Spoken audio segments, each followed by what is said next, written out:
Bonjour, ça fait du bien de s'enlever le masque. Franchement, j'ai du mal avec cela. Moi, j'ai dit bonjour aussi aux personnes qui sont sur Zoom, peut-être mes petits amours. Ouh, je suis maman, bonjour. Oui, je suis sur l'ordinateur et à l'église. Aujourd'hui, je suis toute seule à l'église. C'est parce que Gabriel, c'est pas qu'il est malade, mais voilà, il est un peu enrhumé. Et du coup, Laurent a dû rester à la maison parce que je devais prier pour des questions du Covid et des préventions. On a préféré les garder à la maison. Et j'en profite pour saluer mon amie Jacqueline qui est là. C'est ma voisine et mon amie. N'hésitez pas à la saluer à la fin du culte. Elle est une femme extraordinaire. Bon, mais là, on va aller au sérieux. Bon, aujourd'hui, on va réfléchir sur un épisode de la vie du patriarche Abraham. Est-ce que je peux avoir la première? Voilà, c'est ça. On ira dans le livre de la Genèse, comme vous voyez, pour apprendre d'Abraham quelque chose sur la prière et son pouvoir. Pour cela, on va lire l'épisode de Genèse 18, très connu, où Abraham prie pour Sodome, parce qu'à Sodome habite son neveu Lot. Mais avant de lire les passages, je vais vous donner un peu les contextes. Juste au début du chapitre 18, Abraham reçoit une visite inattendue. Il y a 3 hommes qui, en fait, il vient pas, les textes ne disent pas qu'ils viennent les visiter, qui passent par là, et Abraham sort les inviter, les accueillir. Et ces 3 hommes, et j'ai dit hommes entre guillemets parce que la lettre aux Hébreux après nous dira qu'en fait il était des anges, vont lui annoncer que Sarah aura finalement un fils, Isaac. Vous vous souvenez l'histoire d'Abraham on lui a promis un fils, on lui a promis un territoire, on lui a promis plein de choses, mais il vit parfois, il ne voit rien.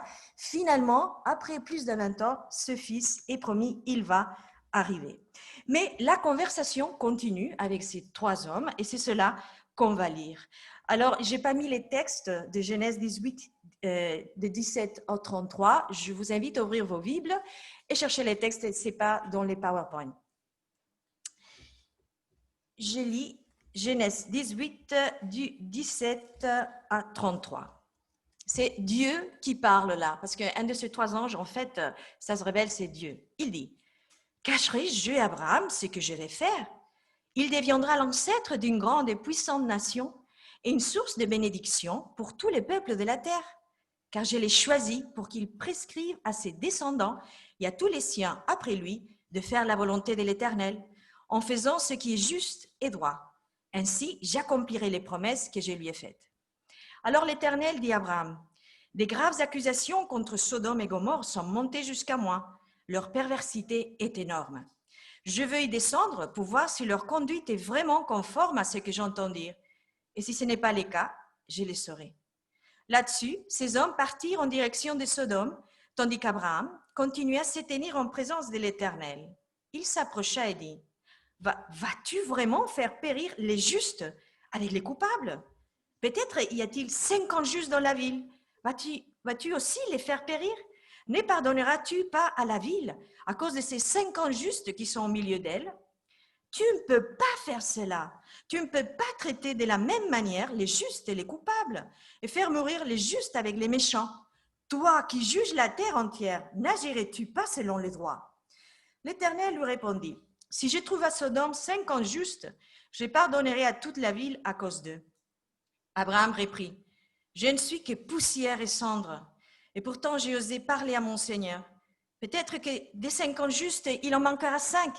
À cause de ces 5 hommes en moins, vas-tu détruire toute la ville? » Dieu répondit, « Non, je ne la détruirai pas si j'y trouve 45 justes. » Abraham reprit à nouveau la parole et dit, « Peut-être ne s'y trouvera-t-il que 40 justes. » Et Dieu dit, « À cause de ces 40, je ne la détruirai pas. » Abraham poursuivit, « Que mon Seigneur ne se fâche pas si j'insiste. Peut-être n'y aurait-il que 30 justes. » Et Dieu dit, « Si j'en trouve 30, je ne détruirai pas la ville. » Abraham reprit, « Voilà que j'ai osé parler à mon Seigneur, mais peut-être se trouvera-t-il seulement 20. » Et Dieu répondit, « À cause de ces 20, je ne détruirai pas la ville. » Abraham dit, « Que mon Seigneur ne se mette pas en colère et je parlerai une dernière fois. Peut-être ne s'y trouvera-t-il que 10 justes. » Et Dieu dit, à cause de ces dits, je ne détruirai pas Sodome. Quand il eut fini de s'entretenir avec Abraham, l'Éternel s'en alla et Abraham retourna chez lui. Jusqu'ici, la lecture de la parole, je vais prier. Merci notre Père pour nous accorder ce temps de vivre ensemble, en présentiel et en virtuel, un temps pour méditer autour de ta parole, Seigneur, pour apprendre de toi. Je te demande que tu ouvres nos oreilles pour que chacun et chacune puisse recevoir ce dont lui ou elle a besoin. Et que tu ouvres ma bouche pour que ma bouche soit ta bouche, Seigneur. Je ne suis pas digne de partager ta parole, mais tu m'appelles à le faire. Et je demande ça au nom de Jésus. Amen. Bon, avant de lire les textes, je disais qu'avant cette scène, on voit Abraham, on ne va pas lire l'histoire, mais on va Abraham recevoir ces 3 hommes qui sont en fait des anges, comme on lit dans la lettre des Hébreux. Et l'accueil d'Abraham aux étrangers est parfait, nickel, sans tâche. Il va leur offrir du repos, de l'eau et un banquet. En Exode 18, 2, on lit « Dès qu'il les vit, il courut à leur rencontre ». C'est les verbes qui apportent le message. 18, 6, il dit « Abraham se dépêcha ». 18, 7, il courut encore au troupeau et choisit un veau. Abraham pense d'abord à ses invités, à leurs intérêts et à leurs besoins, du repos, de l'eau, du repas. Il faut se souvenir qu'on est au milieu du désert, au milieu de nulle part.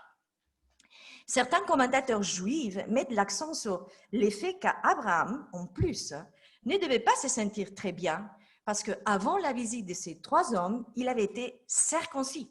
C'est Genèse 17, les signes de l'alliance. Et vous imaginez, à l'époque, à son âge, c'est faire une circoncision, voilà, non? Normalement, les personnes, les hommes, prennent un temps de repos. Mais pourtant, Abraham, lui, en personne, leur offre une parfaite hospitalité. Il aurait pu dire, écoute, les servants, parce qu'il en avait plein, faites ça, faites ceci. Non, lui, il prend cette charge sur lui. Alors là, je me demande déjà si nous aussi savons faire pareil qu'Abraham, quand le Seigneur, parce que c'est le Seigneur en fait qui se présente devant Abraham, frappe à notre porte. On voit Genèse 18, mais on pourrait aussi voir Apocalypse 3, 20. Je n'ai pas les versets ici, c'est ce moment très connu où Jésus, à l'église, lui dit « Voici, je me tiens devant la porte et je frappe. Si quelqu'un entend ma voix et ouvre la porte, j'entrerai chez lui et je dînerai avec lui et lui avec moi. » La même scène, Genèse 18, Apocalypse 3. Alors nous, quand Jésus frappe à la porte de chez nous, est-ce qu'on est prêt à courir comme Abraham?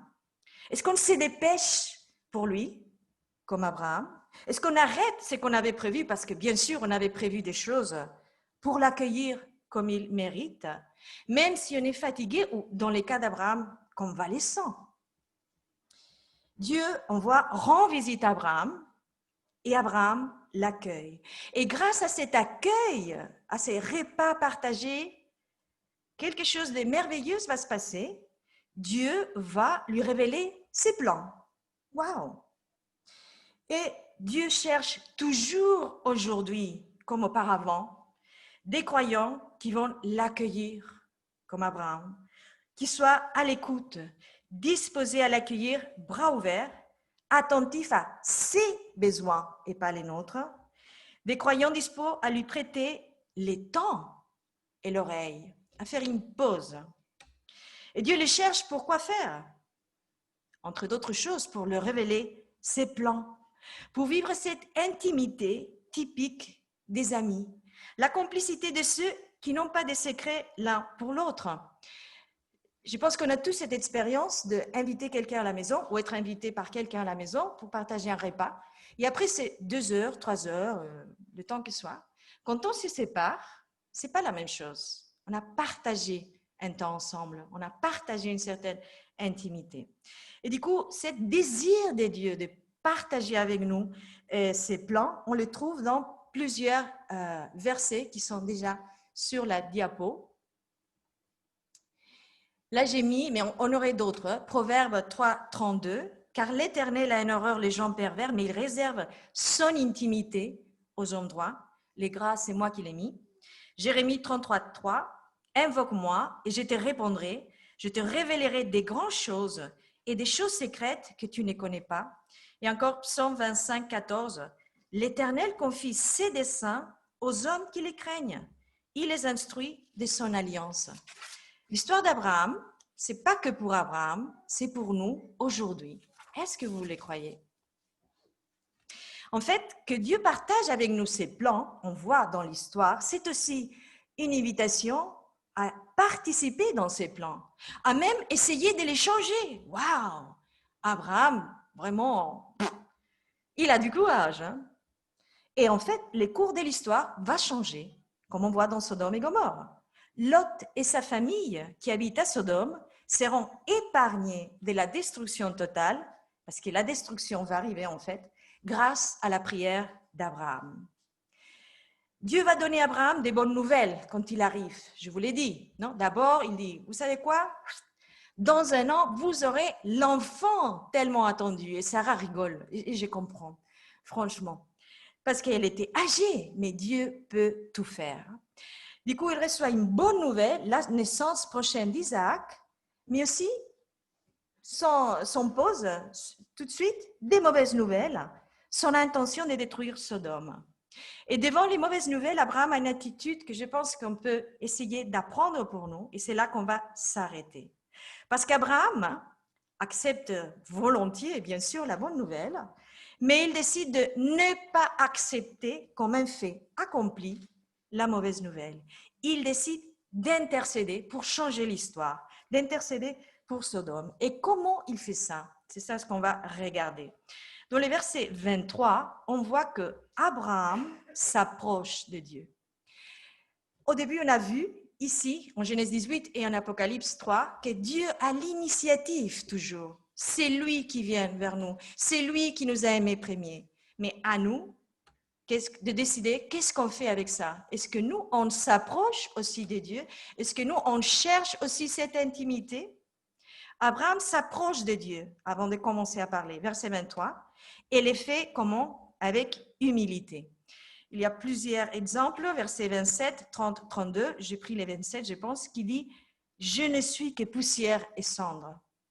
Abraham est un homme très humble, toujours. À la fin de sa vie, quand il va acheter un camp, c'est un homme très riche, très connu, avec une grande renommée dans tous les pays des Canaan. Il dit « Je suis qu'un étranger ». Il sait tout le temps qui il est. Il dit « Je ne suis que poussière et cendre ». Mais il va parler à Dieu. Donc, on voit qu'il s'approche avec humilité. Dieu parle à Abraham au début, quand il annonce les mauvaises nouvelles.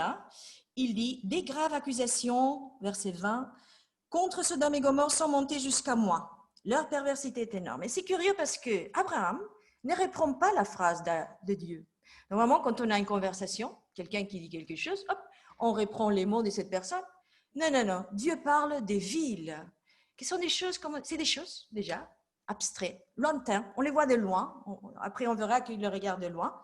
Mais Abraham les parle à Dieu sur des personnes. Ça, c'est le verset 23. Quand il reprend, quand il parle Abraham à Dieu, ne le parle de Sodome et Gomorrhe. Dans le verset 23, il dit « Vas-tu vraiment faire périr le juste avec le coupable ?» Comme quoi, on voit qu'Abraham s'intéresse au bien-être des autres. L'autre, c'est son problème. À l'envers du cas de Caïn et Abel. Quand Caïn a tué Abel, Dieu est venu dire « Qu'est-ce qui se passe là ?» Il a dit « Ah, suis-je le gardien de mon frère ?» Abraham se révèle comme le gardien de son neveu, de Lot.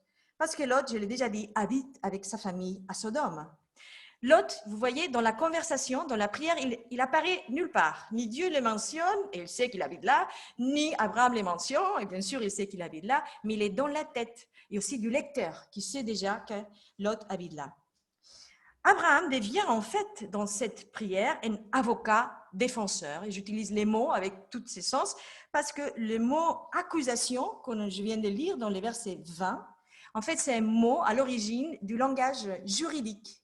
On pourrait traduire aussi pour plainte, qu'on présente devant un juge. Quand Abraham s'approche de Dieu, on peut imaginer aussi que c'est comme quand dans un tribunal, l'avocat de la défense s'approche du juge pour présenter sa plaidoirie. Et on pourrait espérer, imaginer qu'Abraham centre sa plaidoirie devant Dieu, les juges, du coup on est comme dans un cadre de Dieu, les juges, sur les cas de son neveu Lot et de sa famille. Mais non, Abraham se révèle beaucoup plus que ça. Ce n'est pas seulement les gardiens de son neveu. Vraiment, ils deviennent les rêves que Dieu avait pour lui. Il veut sauver toute la ville. Ce n'est pas la personne inquiète pour sa petite vie, pour sa maisonnée, pour sa famille. Non, il pense à toute la ville. L'innocent ne peut pas être traité comme les coupables, c'est clair. Mais les coupables, selon Abraham, peut être traités comme l'innocent. Et pourquoi Abraham veut-il intercéder pour toute la ville? Parce que vous verrez, Sodome, c'était horrible. Non? On sait que Sodome était réputé pour ses pratiques contraires à la loi de Dieu. Et là, j'ai besoin du prochain diapo. En Genèse 13, on lit, « Or, les gens de Sodome étaient mauvais, ils commettaient beaucoup de péchés contre l'Éternel. » Et dans les chapitres 19, qui suit ces passages qu'on lit aujourd'hui, on voit que les hommes de la ville veulent violer les 2 étrangers accueillis par Lot. Dans la lettre de Jude, on lit, c'est la suivante diapo, Jude 7, « Les habitants de Sodome, des Gomorrhes et des villes voisines se sont livrés de la même manière à la débauche et ont recherché des relations sexuelles contre nature. C'est pourquoi ces villes ont été condamnées à un feu éternel, elles aussi, et servent aussi d'exemple. » Et dans le livre du prophète Ézéchiel, 16:49, c'est la prochaine diapo, on découvre encore un autre péché ajouté à ces villes, parce que dans l'imaginaire populaire, souvent on pense Sodome, Gomorrhe comme la débauche des pratiques sexuelles, mais c'est encore une autre chose qu'Ézéchiel nous révèle ici. Voici quels étaient les crimes de Sodome, ta sœur. Elle et ses filles étaient devenues orgueilleuses parce qu'elles vivaient dans l'abondance et dans une tranquille insouciance. Elles n'ont offert aucun soutien aux pauvres et aux nécessités. C'était des villes très riches qui vivaient dans leur petite bulle de bonheur et qui n'acceptaient pas l'étranger, comme ces 2 qui arrivent chez Lot. En plus de toute cette histoire des péchés, de ces villes sexuelles, d'orgueil, de manque d'hospitalité pour l'étranger et les pauvres, Sodome et son roi ont déjà créé pas mal de problèmes à Abraham, à lui en personne. Il a déjà sauvé Lot en Genèse 14, une première fois, quand Sodome a été pillé par d'autres rois. Comme quoi, Abraham aurait toutes les raisons du monde pour dire à Dieu, oui, va, fais-moi une faveur, détruis Sodome, c'est horrible, c'est n'importe quoi. Mais non, Abraham a du zèle pour sauver la ville. Alors là, je vais vous présenter une théorie personnelle sur cette démarche d'Abraham. Ce n'est pas dans la Bible, mais c'est ma lecture. Et vous faites ce que vous voulez avec ça. Parce que pourquoi penser à tout le monde et pas seulement à son neveu? Je dis que c'est peut-être parce que quand Abraham arrive dans la terre promise, en Genèse 13, dans le verset 17, Dieu lui donne un commandement bizarre. Il dit qu'il doit traverser toute la terre des Canaan. En fait, Abraham, comme Isaac, comme Jacob, ils vont être des nomades. Ils vont traverser tout le temps les pays à droite, à gauche, descendre en Égypte même, revenir, comme Jésus, ou comme Dieu le Père qui marche devant son peuple dans les déserts. Le nomadisme est vraiment inscrit dans la culture juive. Mais dans cette aller et venir, je me dis qu'Abraham a dû visiter Sodome, d'autant plus parce que son neveu habitait là. Peut-être il a vu, j'imagine, dans ses voyages, des enfants jouer dans une place, des aînés parler à côté, je sais pas, d'une maison. Et tout ça les tient à cœur. Parce que, vous savez, Abraham, il a eu plein de bénédictions, la Bible le dit. Il était riche tout le temps. Il a eu une bonne renommée parmi tous les gens avec lesquels il habitait, mais il n'a pas encore d'enfant avec Sarah. Et il sait que le vrai trésor, c'est les personnes. Comme on voit dans les versets où il ne parle pas de Sodome, il parle des personnes. Parce que les possessions, les bêtes, les dromadaires, les richesses, les maisons, les terres, tout ça, on peut toujours l'acheter. Il faut que de l'argent. Mais qui peut acheter une vie comme on achète un dromadaire? Qui peut élargir sa vie ni d'une seconde? Abraham sait comment c'est précieuse la vie humaine, comment c'est fragile. Dans les Talmuds, on lit que chaque fois que quelqu'un tue une personne, c'est comme si on détruit toute la création. Pourquoi? Parce que Dieu a créé une seule personne. Et encore plus, chaque fois qu'on tue une personne, en fait, on tue beaucoup de personnes. Qu'est-ce que ça veut dire? Parce que chaque personne qui meurt, avec cette personne, meurent les enfants qu'il aurait pu avoir, les petits-enfants, les arrière-grands-enfants, tout. La vie est sacrée. Et la vie, c'est tout. C'est le grand cadeau de Dieu. Et Dieu, Abraham le sait, même si ce n'est pas encore écrit, c'est un Dieu de vivants et pas des morts. Mais voilà, ma petite réflexion, retournons au texte, parce que le texte, en fait, met l'accent sur le fait qu'Abraham est un vrai juste. En hébreu, on dit tzaddik. Le mot juste apparaît 11 fois dans les textes. Et parfois, pour nous, lecteurs d'aujourd'hui, ça peut ressembler un peu redondant. Pourquoi, non? Bon, on sait que cette redondance n'est pas une faute de style de l'auteur, c'est voulu, c'est une caractéristique typique du style hébreu. C'est la manière, la répétition de nous dire que ça, c'est important. L'homme juste. Et qu'est-ce que c'est un juste? Un homme juste, c'est celui qui fait tout bien. La parole nous le dit clairement à plusieurs reprises, mais j'ai pris les versets d'Ecclésiastes. Si tu peux passer, s'il te plaît, la prochaine diapo. Ecclésiastes 7, 20, on lit « Il n'y a cependant sur terre aucun homme juste qui fasse toujours les biens sans jamais pécher. » Pour la tradition juive, n'existe ni juste parfait, mais non plus ni méchant complet. Plutôt, le juste dans la Bible, c'est celui qui connaît la distinction entre les biens et les mal. Celui qui reconnaît qu'il a péché et prend sa juste place devant l'Éternel et devant les hommes, comme Abraham, une place d'humilité et de modestie. Je ne suis que poussière et cendre.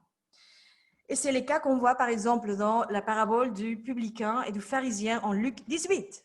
On voit les pharisiens qui viennent prier au temple, « Seigneur, exauce-moi, moi je jeûne 2 fois par semaine, je fais ça, je fais ci. » Et l'autre, les pharisiens qui dit « Seigneur, qui se donne des couches, aie pitié de moi, moi je suis pécheur. » Et le texte en Luc dit que les premières, c'est-à-dire les pharisiens, partent sans être justifiés, tandis que les deuxièmes est justifié, considéré juste par Dieu.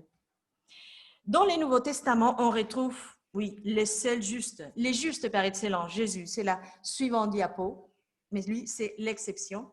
En Acte 7, 52, c'est un moment de discours d'Étienne avant d'être lapidé. Il dit, vous rassemblez bien à vos ancêtres, il parle aux pharisiens. Y a-t-il un seul prophète que vos ancêtres n'aient pas persécuté? Ils ont tué ceux qui annonçaient la venue du seul juste, c'est-à-dire Jésus. Et vous maintenant, vous l'avez trahi, assassiné. Du coup, Abraham rappelle à Dieu qu'il ne peut traiter pareil les justes et les méchants, en verset 25. Et Lot, ça se trouve, c'est injuste parce que c'est écrit en 2 de Pierre 2, 7. On lit, c'est pas ici, il a délivré Lot, Dieu, cet homme juste, qui était consterné par la conduite immorale des habitants débauchés de ces villes. Du coup, la Bible nous apprend dans ces passages que Dieu ne traite pareil les justes que les méchants. L'homme juste est celui qui sera sauvé ou épargné par Dieu au jour de la détresse. Le cas de Lot et Sodome est un exemple, mais il y en a d'autres comme Noé lors du déluge. Sodome sera détruite dans les chapitres suivants de la Genèse, mais Genèse, Lot sera épargné à cause de l'intercession de la prière d'Abraham. Bon, jusqu'ici, on a vu qu'Abraham intercède pour Sodome en s'approchant de Dieu avec humilité, en mettant les personnes et la vie au centre du discours et en rappelant à Dieu qui il est, un juste qui agit selon le droit, verset 25, et qui ne peut pas traiter pareil les justes et les méchants. Là, on va encore avancer avec d'autres caractéristiques de cette prière d'Abraham. Je crois qu'on peut dire qu'Abraham parle à Dieu avec liberté, avec hardiesse et avec insistance, comme on voit la fin, par exemple, dans la parabole du juge inique et de la veuve, en Luc 18, si vous voulez y aller. Est-ce que nous, quand on parle à notre Père, on ose parler avec liberté, avec hardiesse et avec insistance? Nous-mêmes, on se lasse parfois de nos prières. Ah bon, je l'ai déjà dit. Voilà, non, je passe à une autre chose. Mais on voit que la persévérance plaît à Dieu. Et l'Éternel, c'est écrit là, il ne part pas tant qu'Abraham lui parle. Moi, peut-être, j'aurais parti avant, non, parce que j'avais entendu ça en plaidoirie, non? L'Éternel attend qu'on finisse nos prières. Quand Dieu se demandait s'il partageait son projet avec Abraham, c'est tout début le passage qu'on a lu, Genèse 18, 19, il se disait qu'Abraham devrait faire la volonté de l'Éternel, ce qui est juste et droit.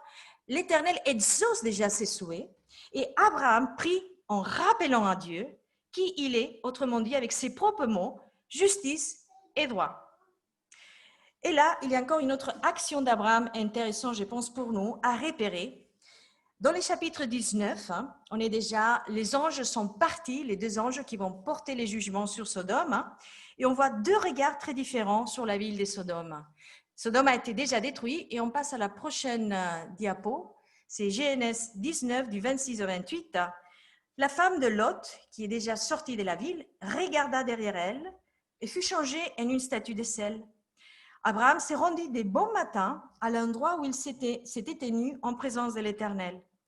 Il porta son regard vers Sodome et Gomorrhe et vers toute la plaine environnante, et il vit s'élever de la terre une épaisse fumée, comme celle d'un immense brasier.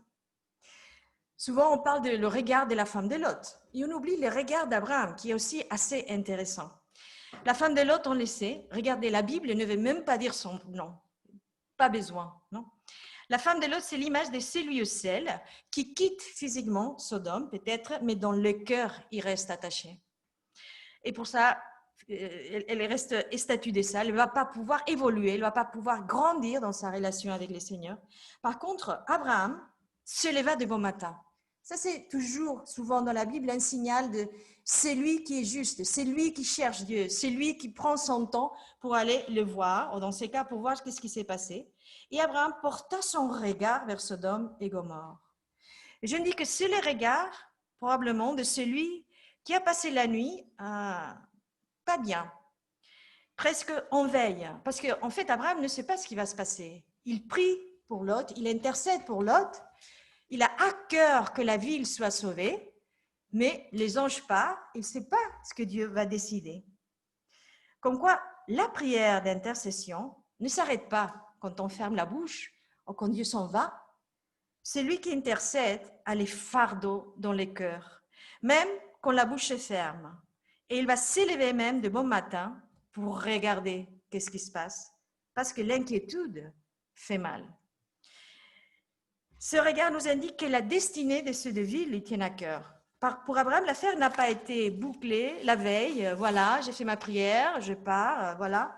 Non, ça le travaille, ça l'angoisse. Intercéder donc, ce n'est pas seulement parler, mais aussi souffrir, porter les fardeaux dans le cœur. Abraham va prendre une dure leçon que nous aussi on doit prendre avec cette scène terrible qu'il regarde en première personne, c'est que Dieu est souverain, le maître de la vie et de la mort. Un moment, il bénit, comme Abraham, quelqu'un avec les cadeaux de la vie. Un fils va te naître. Il s'appellera Isaac. Et le moment d'après, il verse un jugement sur une autre personne. Dieu est amour et justice, les deux vrais et actifs en même temps. Et qu'est-ce qu'on peut apprendre de toute cette histoire pour notre vie de prière? On peut conclure que Dieu aime qu'on l'accueille quand il vient nous voir, parce qu'il vient frapper à notre porte, et qu'on s'approche de lui avec humilité. Abraham aurait pu dire, écoute, moi je suis l'élu, hein, tu as décidé que moi je serai la bénédiction pour tout le peuple du monde, de moi il y aura... Non, non, il dit, oh, je suis poussière et cendre, non? Et pour faire quoi? Pour qu'il puisse nous révéler ses plans et projets et éveiller l'intercession en nous. Dieu aime qu'on lui parle avec liberté. Est-ce qu'on lui parle avec liberté? Ou est-ce qu'on fait des prières toutes faites? Est-ce qu'on répète la prière de la veille? Est-ce qu'on lui accorde 5 minutes parce que, tu sais, j'ai plein de choses à faire? Et je le dis pour moi, c'est moi qui fais ça. Est-ce qu'on lui parle avec hardiesse, en se reconnaissant? Nous sommes les enfants de Dieu, comme Abraham. Nous sommes le peuple racheté, comme Abraham. Est-ce qu'on prend cette démarche pour lui présenter les cas des personnes qui vont à la perte? Parce que vous pouvez dire, ah bon, mais cette histoire des Sodome et Lot et Gomorrhe, Genèse 18, c'est loin.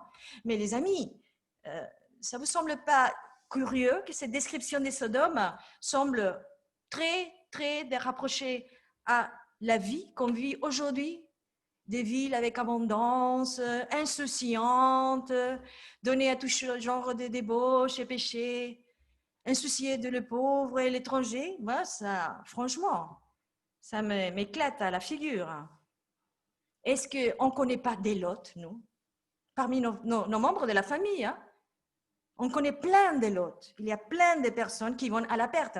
Et dans ces cas, ce n'est pas la perte physique, mais c'est la perte spirituelle. Là, on est en train de parler de la vie spirituelle des personnes. Dieu aime aussi qu'on lui rappelle qui il est. La parole de Dieu est puissante, comme la prière est puissante, du juste et efficace. Et Dieu veut qu'on lui rappelle sa parole. C'est ce qu'il fait, Abraham. Il dit, tu es juste, tu agis selon les droits. C'est quoi cette affaire? Est-ce qu'on ose rappeler à Dieu sa parole? Il aime bien qu'on le fasse. Dieu aime qu'on lui parle avec persévérance. Est-ce que nous, on a de la persévérance? On dit, wow, ça fait 5 ans que je prie pour cette personne. En plus, ça m'agace parce que ça m'a créé tellement de problèmes. Bon, j'arrête. Est-ce qu'on prie avec persévérance pour devenir, comme Abraham, des avocats pour prendre la défense de la vie, n'importe laquelle, par-dessus de la destruction et de la mort? Et Dieu aime, je pense, le cœur d'Abraham parce que lui, il porte un fardeau pour les autres. Et ces 4 choses, accueillir, s'approcher de Dieu, le Père, lui parler avec liberté et hardiesse, avec insistance, en défense de la vie, lui rappelant qui il est important, un fardeau. Il y a quelqu'un qui le fait déjà. Il y a quelqu'un qui le fait. On va les voir dans la suivante diapo. On les lit dans Romains 8, 33, 34. Qui accusera encore les élus de Dieu? Dieu lui-même les déclare justes. Qui les condamnera? Christ est mort, bien plus. Il est ressuscité. Il est à la droite de Dieu et il intercède pour nous. Les seuls justes. Jésus, on ne va pas se lasser de le reconnaître et le dire. Il est mort pour nous à la croix. Il s'est donné comme un sacrifice. Pourquoi? Pour que nous puissions nous approcher de Dieu, de son altar, avec confiance.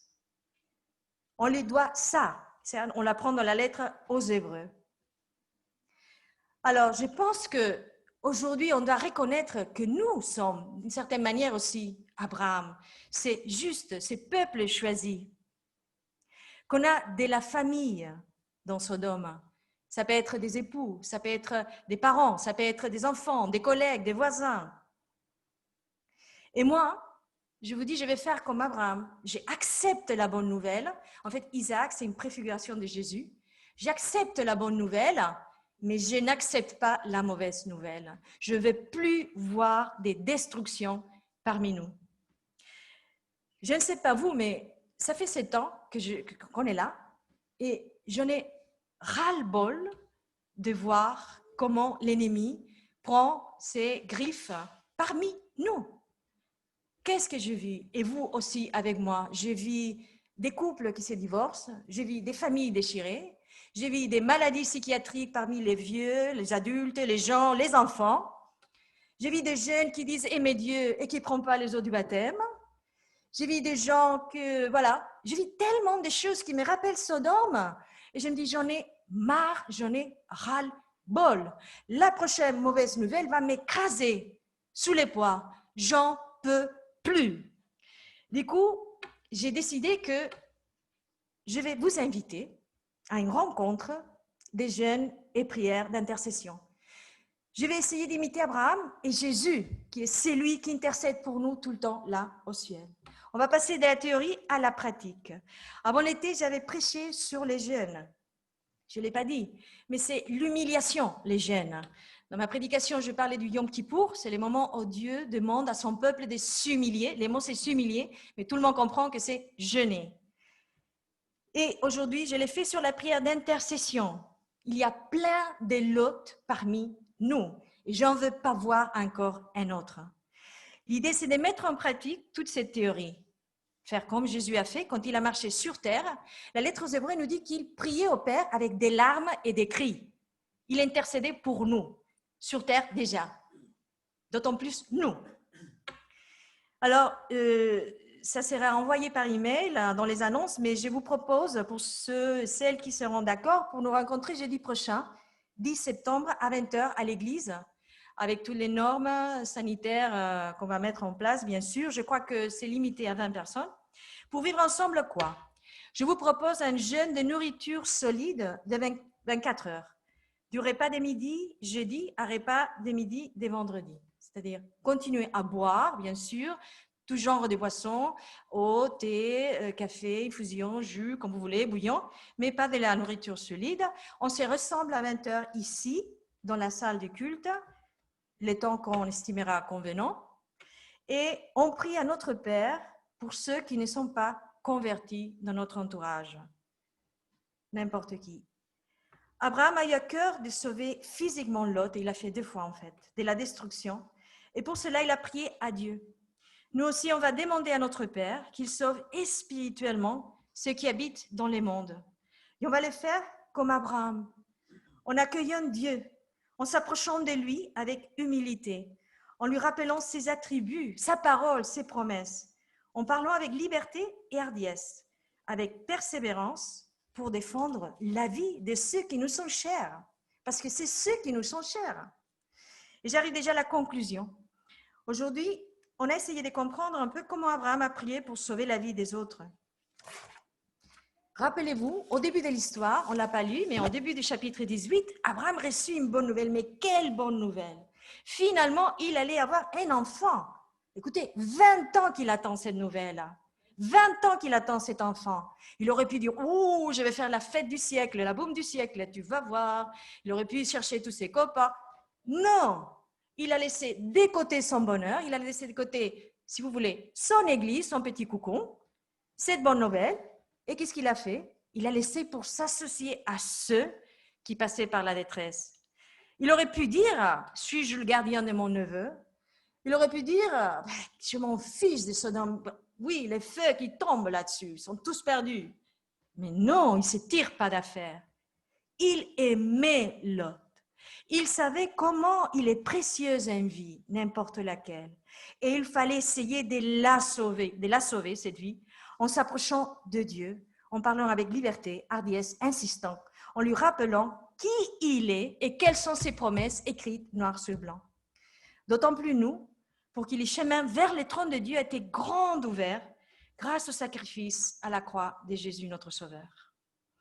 Alors, je fais un appel à ceux qui sont sur Internet ou ceux qui sont ici et qui jamais ont donné leur cœur, leur vie à Jésus. Je vais vous donner l'occasion de faire une petite prière avec moi. Les autres, voilà, ça ne vous concerne pas, mais j'ai envie vraiment de faire ça. Seigneur, je te demande que tu touches les cœurs. Alors, pour ceux qui ne connaissent pas Jésus, je vous dis aujourd'hui, vous pouvez le faire. Invitez-le à vivre dans votre cœur. Vivez l'expérience. Et pour faire cela, qu'est-ce qu'il faut faire? Tout simplement, approchez-vous de lui. Dites-lui, merci Seigneur pour ce que tu as fait, ton sacrifice à la croix, Seigneur, qui me permet de rentrer dans la vie éternelle. Dis-lui, je suis désolée pour tous les péchés que j'ai commis et que je continuerai à commettre, mais aie pitié de moi, Seigneur. Et vous l'invitez. Viens vivre dans mon cœur, Seigneur. Change ma vie. Je ne veux pas vivre l'enfer que je vis. Et vous demandez ça au nom de Jésus. Et je vais finir avec une prière et des mots avec lesquels, de la parole, je vais rappeler à Dieu sa propre parole. D'abord, je vais faire une petite prière, Virginie, et après, je te demanderai de mettre une diapo. Alors, notre Père, je te demande que tu nous aides à être des intercesseurs, comme Abraham l'était, comme Jésus l'est toujours, et que ta parole se fasse vraie parmi nous, comme on lit dans ce morceau de ta parole. Deuxième Chronique 7, 14. Si alors mon peuple, qui est appelé de mon nom, s'humilie, prie et recherche ma grâce, s'il se détourne de sa mauvaise conduite, moi, je l'écouterai du ciel. Je lui pardonnerai ses péchés et je guérirai son pays. Ayons le regard large, on pourrait aussi prier pour la guérison de notre Église, pour la guérison de Tours, pour la guérison de la France. Tout le monde a besoin d'intercession. Et bon, et j'ai fini déjà là. Que Dieu vous bénisse. Et si vous êtes intéressé à ça, contactez-moi à la rencontre de la semaine prochaine, s'il vous plaît. C'est tout.